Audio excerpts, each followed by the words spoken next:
now. Thomas Hearns is an open book to Ray Leonard. Backs up against the ropes. This is one of the most unusual calls by a referee in the history of the sport. The first loss. A tremendous victory. Leonard fighting off the ropes. It happened. It happened. An uppercut by Douglas. Down goes Tyson. Thompson, right hand shot. Leonard knocks out by Tyson. Slumps to the canvas. The champion struggles to stay on his feet. How do you like it?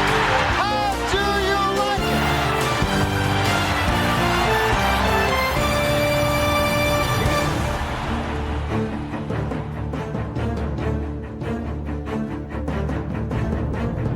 Hello, I'm Jim Lampley.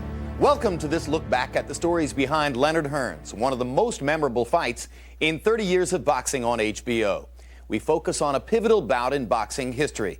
10 years after an unbeaten Muhammad Ali faced off for the first time against unbeaten Joe Frazier, another classic boxer met another fearsome puncher in another summit meeting of rising stars. Like Ali and Frazier before them, welterweights Sugar Ray Leonard and Thomas Hitman Hearns were the two biggest stars of the moment. Welterweight championship of the world. It is probably the most talked about fight in history.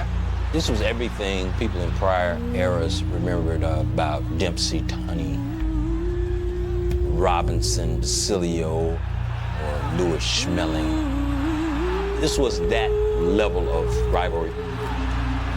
It was clear that they're the best of their era and had the potential to be among the greatest welterweights of all time. There was a sense that something very big was at stake in terms of who would be the signal figure in boxing for years to come. By one punch either way, it would have changed the course of history.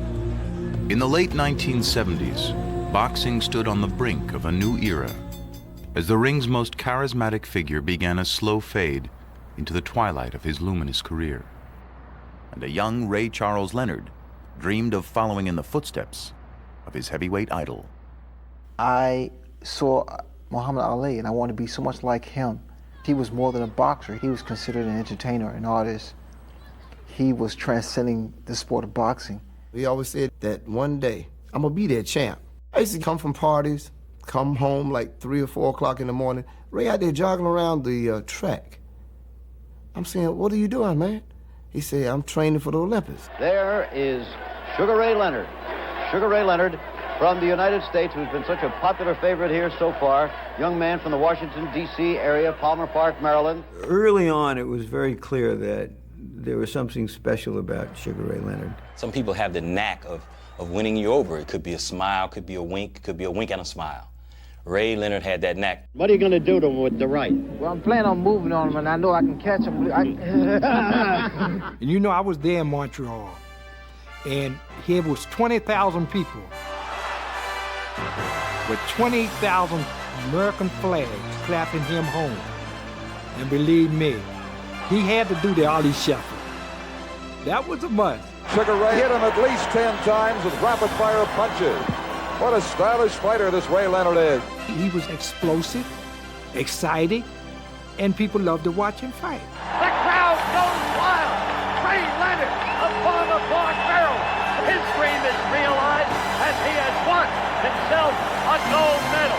But America's golden boy returned home from the Montreal Olympic Games, facing the financial burdens of his family and growing aspirations for his young son.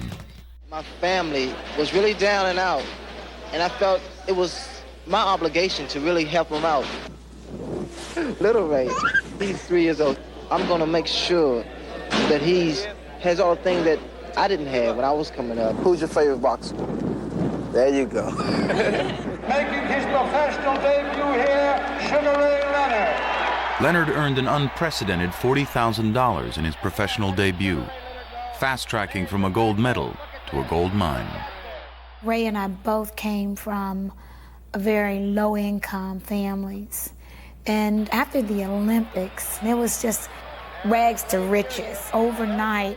Number 7. Number 7. Number 7, baby. Come With here. the help of Muhammad Ali's acclaimed trainer Angelo Dundee, Leonard soared to a welterweight world championship in only 3 years, confirming his arrival as boxing's face of the future. When Ali left, we never thought there would be another major attraction. Sugar Ray had it all. He had the looks, he had the ability, he was agreeable to white America, and not only just black America. Sugar Ray was a marketing marvel. Reaching up, feeling up. Sugar Ray's turning 7-up. America is turning 7-up. This is a boxer, you know, this is a gladiator, and he's been, celebrity-wise, he's been moved over to the entertainment field. So you're the champ, huh? Yeah.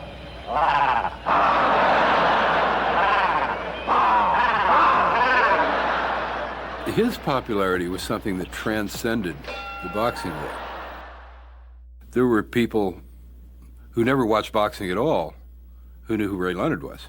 Sugar Ray Leonard was sort of the mini Ali. He was the most charismatic and accomplished fighter out there and had a chance to become the most important figure of his time in the ring. But early in Leonard's career, his supremacy appeared threatened by a burgeoning young fighter named Thomas Hearns. Thomas Hearns was physically unique, very broad back, very long arms, and because he was so thin in the legs, he could carry 147 pounds and still be 6'1". He was just a freak. I mean, a freak that someone can put this body together and give it the ability and know how to use it. And that was Emmanuel's job, showing how to take this body and make a champion out of him. Eager to escape the dilapidated streets of Detroit's inner city, Thomas Hearns trained under the yet unproven talent of Emmanuel Stewart in the 100-degree lair of the legendary Kronk Gym. The heat in that hellhole will run a pretender out. When you get down there are these fighters, row upon row of fighters. Skinny, flawed fighters, undernourished, overdosed, but you could see the will in their eyes. Thomas Hearns, among the original Kronk fighters, was not the most naturally talented, but what made Thomas so special was his unbelievable determination. I knew from day one that Emmanuel Stewart would definitely look out for me and guide me, not just to develop me as a fighter, but to develop me as a young man. Still awkwardly growing into his lanky frame, the teenage Thomas Hearns failed to qualify for the 1976 Olympic trials. So the following year, both trainer and fighter turned professional, where the keen Stewart quickly unveiled the hidden potential in Hearns' lethal right hand. The right hand was a creation of Emmanuel Stewart. He always made sure that when Tommy punched, that he would punch from a distance where he would extend his whole arm, and so he would get the snap out of it. Tommy Hearns started out in first fight, knockout, second fight, knockout, third fight, knockout.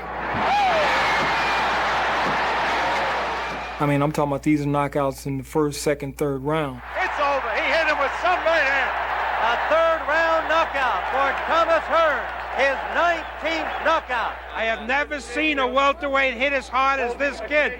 Nobody. With his size, he's going to get to anybody, any of these welterweights. That's for real. Nobody is going to beat this kid.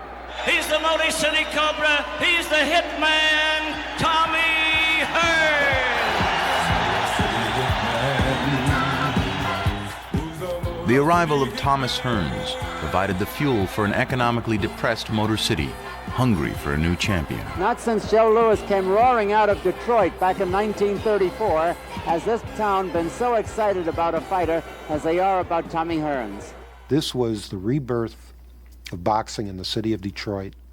Thomas was our secret weapon. The hometown crowd here in Detroit on their feet with another standing ovation.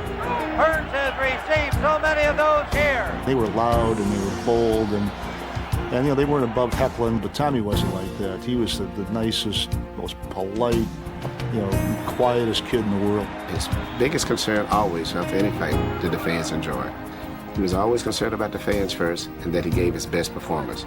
That's a wonderful feeling to know that you are very much appreciated. I was on my way up the ladder.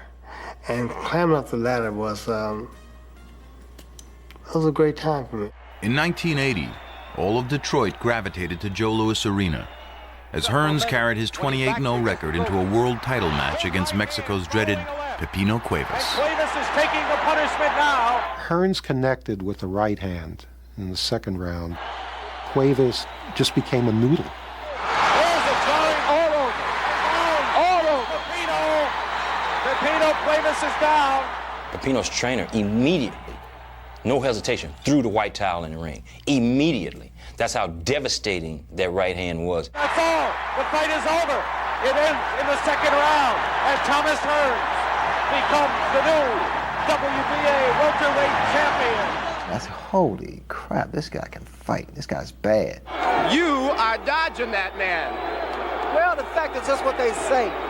They've made statements that I'm trying to get away from Thomas Hearns, that I'm afraid of him.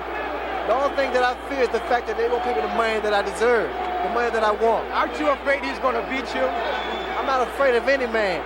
By 1980, the boxing world had two welterweight title holders, Thomas the Hitman Hearns and Sugar Ray Leonard, who had recently regained his belt in a contentious rematch with Roberto Duran, where Leonard's taunting style frustrated the legendary champion into quitting. I think that Ray Leonard proved in the fights with Duran that he was more than a pretty face. It was no longer was Sugar Ray Leonard a really good fighter. It was he the best fighter out there? Are you going to fight Thomas Hearns? I'll fight Thomas Hearns when he reaches the statue and the popularity of Roberto Duran. Thomas Hearns was legitimately feared, we believe, by the Leonard camp. Their response was to try to minimize him. If Hearns does not have the popularity of Duran, who else is there for you to fight? Tommy, is that your friend there? Okay, do we have another question? We perceived that as them ducking Thomas Hearns. But the rivalry continued to simmer as Dundee deferred the fight for nearly a year. So what for? Not now. Let it get juicy, because I can smell it when it's going to be a big, big promotion. I turned Hearns down. But Thomas Hearns remained Leonard's last barrier to greatness. Tommy was the best, and I had to prove that I was the best by beating a guy like Tommy Hearns. That fight was the most important fight of my professional boxing career.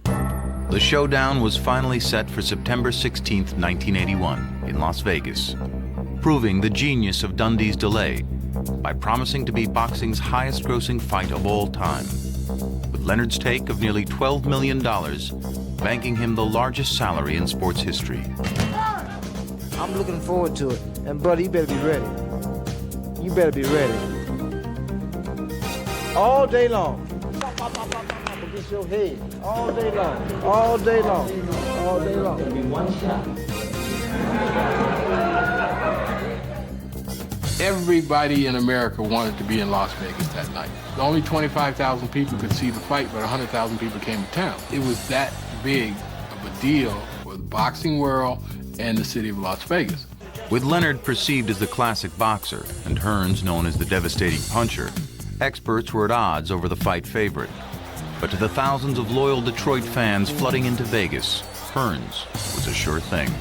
This was the safest bet in town, betting on Thomas Hearns. People were mortgaging their homes. They were selling their businesses. This was their retirement fund. And everything rested on Thomas Hearns. This is the feature attraction of the evening. 15 rounds of boxing for the undisputed welterweight championship of the world. I do remember walking towards the ring, and all I thought about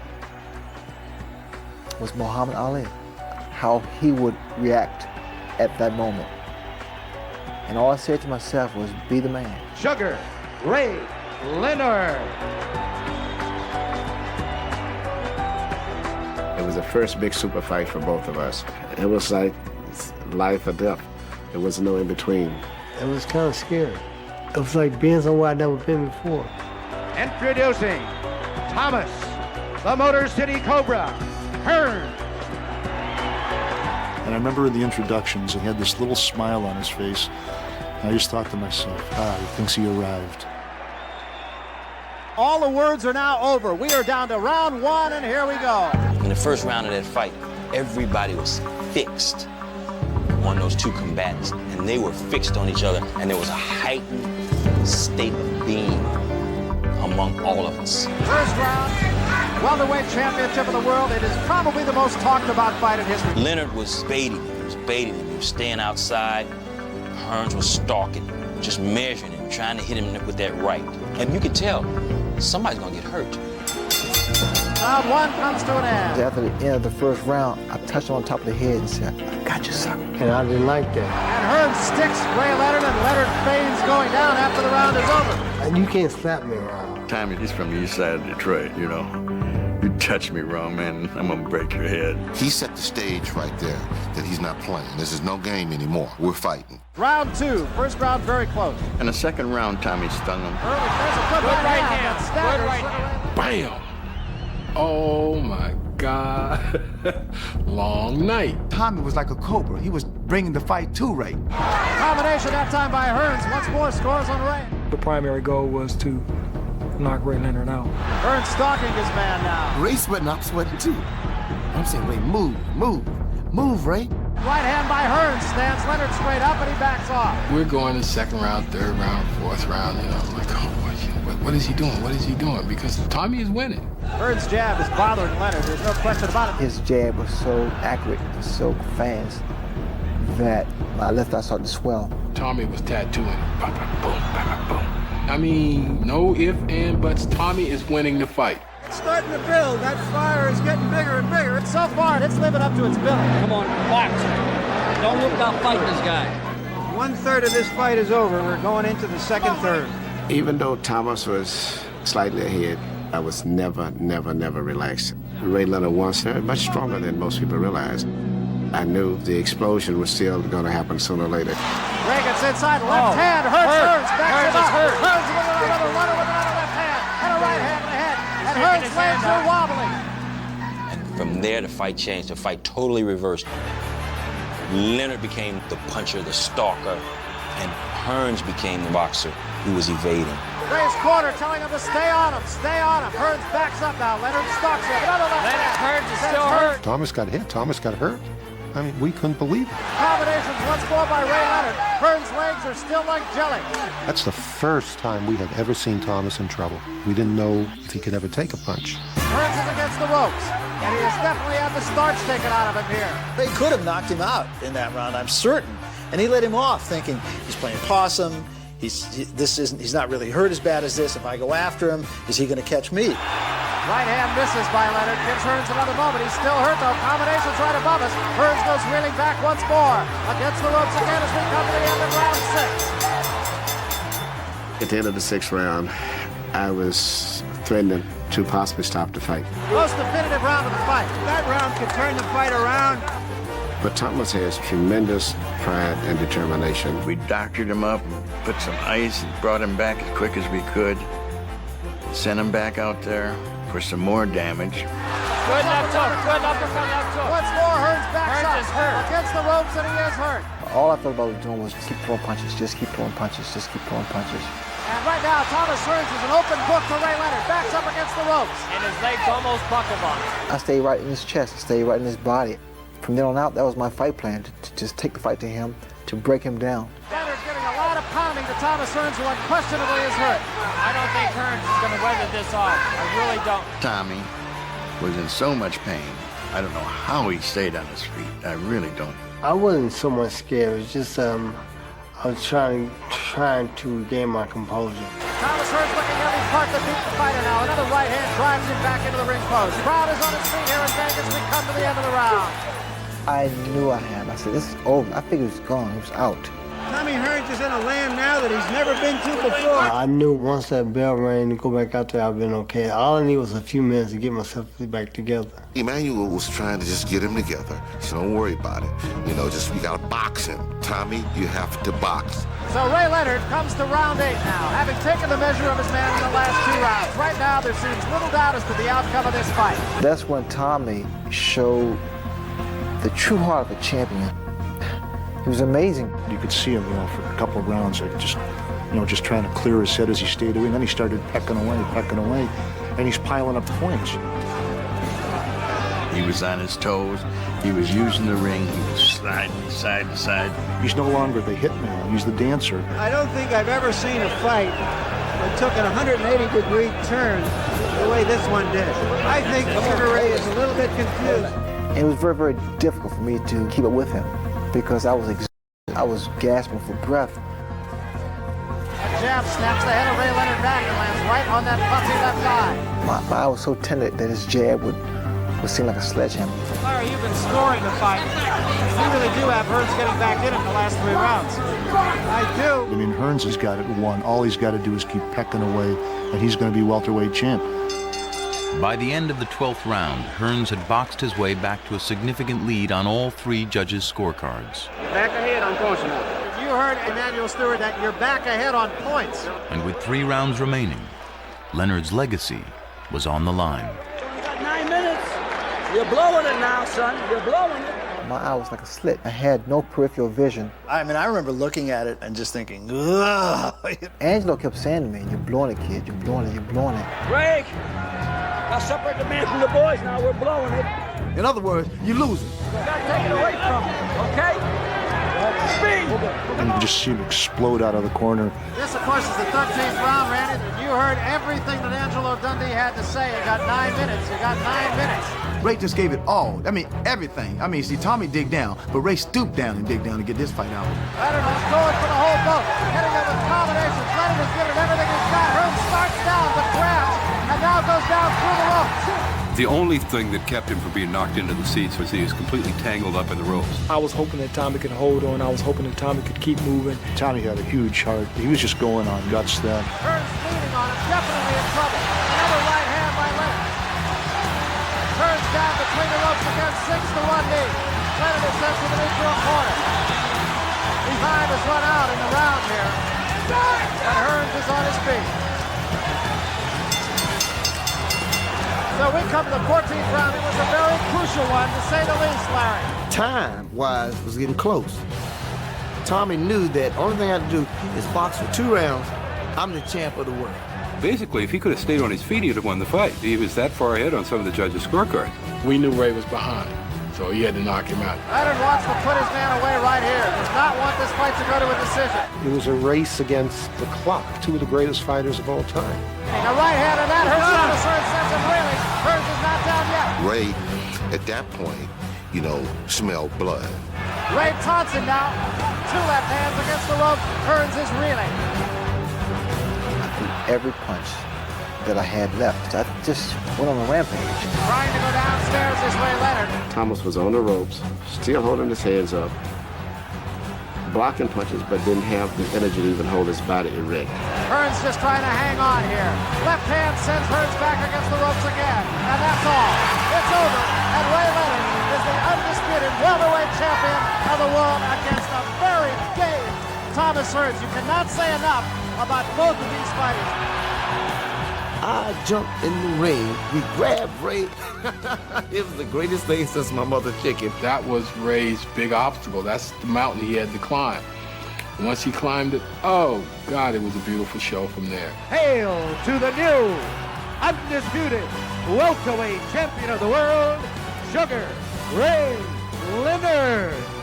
Ray became the ambassador of the boxing. And Tommy was the one to put him in that position. You look at a rather stunned Thomas Hearns right now. I felt I let myself down as well as my fans. That was a fight that I definitely had won. I had it in the bag already, and just let it slip away. Detroit really lived and died with him that night. And they had no compunction to come into Tommy later and saying, I bet my house on you. There was 2 champions in the same division, and one of us had to be eliminated. And I say, Detroit, I shall return. I cried all that night afterwards. I woke up the next morning and I started crying again. And Thomas himself, he cheered me up like a father cheered up a son when it should have been the other way around. Tommy Hearns was clearly not disgraced in the fight. He raised the level of his game. He also raised the level of Sugar Ray Leonard's game. One of us came out victorious, but still, I say in my book, we both are still champions. That fight was the most important fight to Sugar Ray Leonard and to Tommy Hearns, without question. Leonard lost an eye, Hearns lost his consciousness, but they both gained immortality, ring immortality that night. Stand up, go stand up, right. 3 months after Leonard Hearns, Muhammad Ali fought for the last time. The passing of the torch was complete. But Ray Leonard and Tommy Hearns didn't meet again in the ring until 8 years later, 1989. That night, Hearns knocked Sugar Ray Leonard down twice and seemed to many at ringside to have earned his long-sought vindication. But the judges' scorecards turned up even, and Leonard escaped with a draw and a sigh of relief. Thanks for watching The Tale of Leonard Hearns.